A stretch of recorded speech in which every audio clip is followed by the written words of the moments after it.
দেখছেন বার্তা এক নজর।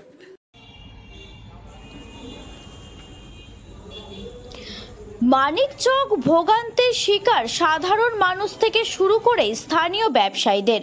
মানিকচক ব্লক পঞ্চায়েত সমিতির তরফে মানিকচক বাস স্ট্যান্ডে নির্মাণ করা হয় লক্ষ লক্ষ টাকা ব্যয় করে শৌচালয়। তবে সেই শৌচালয় নেই জলের ব্যবস্থা, তালা বন্ধ অবস্থায় রয়েছে। জানা গেছে বিগত প্রায় 6 থেকে 7 মাস আগে নির্মাণ করা হয় মানিকচক বাস স্ট্যান্ডের শৌচালয়। মানিকচক পঞ্চায়েত সমিতির তরফে প্রায় 3.5 লক্ষ টাকা ব্যয় করে নির্মাণ করা হয়।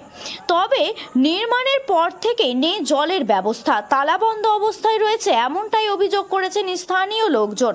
মালদার মানিকচকে রয়েছে বিভিন্ন প্রশাসনিক দপ্তর, প্রতিনিয়ত আসেন হাজার হাজার মানুষ। তবে শৌচালয়ে তালা বন্ধ অবস্থায় ফেলে বিপাকে পড়তে হয় সাধারণ মানুষদের। যদিও স্থানীয় দোকান ব্যবসায়ীদের দাবি শৌচাগারে জলের ব্যবস্থা করা হোক এবং তালা খোলা হোক যাতে সাধারণ মানুষের শৌচালয় ব্যবহার করতে পারে। ये स्टैंड में था, पहले का पुराना था तो उसे तोड़ के बना है। ये क्या चाहते हैं आप लोग? हम लोग चाहते हैं साफ सुथरा रहे, तो खुलना है, साफ सुथरा रहे। अब पब्लिक साधारण पब्लिक आकर के यहाँ में बहुत परेशानी होता है। कोई लेडीज आती है तो उसको मतलब कि बहुत परेशानी होता है, एकदम से कहाँ जाए तो जाए कहाँ। अपने यहाँ पर ओपन है, किसी के और कोई इमरजेंसी सुविधा तो है नहीं यहाँ पर इसके अलावा, लेकिन इसको जरूरी है ठीक करवाना, इसकी सुविधा इसको करवाइए। आपका नाम? मेरा नाम सोनू गुप्ता है। आप क्या कर रहे हो? और टिकट बेचते हैं। স্বচ্ছ ভারত মিশনে টাকায় আত্মসাৎ করে কেন্দ্রীয় সরকার মানিকচক পঞ্চায়েত সমিতি এইরকম 3.5 লাখ করে অনেক টয়লেট তৈরি করেছে।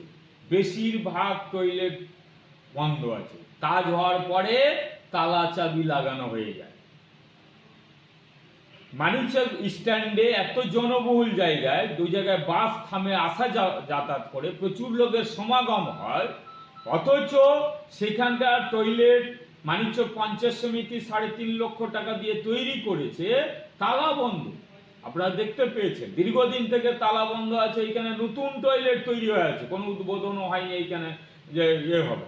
তার সাথে সাথে জলের ব্যবস্থা নেই ওই টয়লেটে। এইরকমই গোটাটা শুধু নামে মাত্র কাজটাকে দেখানো হয়, মানুষের ব্যবহারের যোগ্য বা মানুষকে ব্যবহার করতে দেওয়া হয় না। কারণ সেখানে তাদের চুরিটা ধরা পড়বে, আত্মসাৎ যেটা করেছে ধরা পড়বে। নামও মাত্র ধাজা খাড়া করে দিল। এবার ওই টয়লেটগুলো প্রত্যেকটা জায়গায়, আপনি মানিকচক থেকে শুধু মালদা যাবেন, দেখবেন 20টা টয়লেট স্ট্যান্ডের ধারে পাবেন, সবটাতে লকআপ, অর্থাৎ তালা চাবি বন্ধ, মানুষ ব্যবহার করতে পারে না। তবে কিসের জন্য? মানুষের টাকা, মানুষ জনগণ সেটা সেবার জন্য তৈরি করা হয়েছে। আজকাল পুরুষরা এদিক ওদিক নাই করে নেয়, মহিলাদের সঠিক নিরাপত্তার জন্য তার টয়লেটের দরকার হয়, তারা পায় না, এর বাড়ি দৌড়াতে হয়, তাদেরকে রিকোয়েস্ট করতে হয়। কেন পাবে না? যখন হয়েছে সেই টয়লেটটা ব্যবহার করতে পাবে না কেন? এই সরকারের কাছে আমার প্রশ্ন, ব্লক প্রশাসন, পঞ্চায়েত সমিতির সভাপতির কাছে প্রশ্ন, কেন বন্ধ আছে? আর কেনই বা জলের ব্যবস্থা হচ্ছে না? একটা জনবহুল রেজিস্ট্রি অফিসের কাছে ওইরকম একটা টয়লেট বানানো আছে, এখানে ওটাও বন্ধ আছে। তাহলে মানুষ যাবে কোথায়? কিসের জন্য আপনি টয়লেটটা তৈরি করেছেন? শুধু টাকা আত্মসাৎ করার জন্য, ঠিকাদারদের পেট ভরার জন্য, আপনার কমিশনের জন্য? এটাই তো উদ্দেশ্য। কাজ করলে আমার কমিশন পাবো, মানুষের ব্যবহারের যোগ্য হলো কিনা এটা আমার দেখার দরকার না। আমরা বেশ কিছু এর আগেও বলেছি, বন্যার সময় অনেক টয়লেট ব্যবহার করেছিল, একদিন বানানো হয়েছিল, একদিনের পরে সেটা উড়ে গেছিল, হাওয়ার মতো উড়ে গেছিল। সেই রকমই এই টয়লেটগুলোর কাজই হচ্ছে, শুধু বানানো হচ্ছে, ব্যবহার জনসাধারণ ব্যবহারের জন্য বানানো হচ্ছে না। আমরা এর বিস্তর তদন্ত করলে সত্যি আসল তথ্য বার হবে এখান থেকে।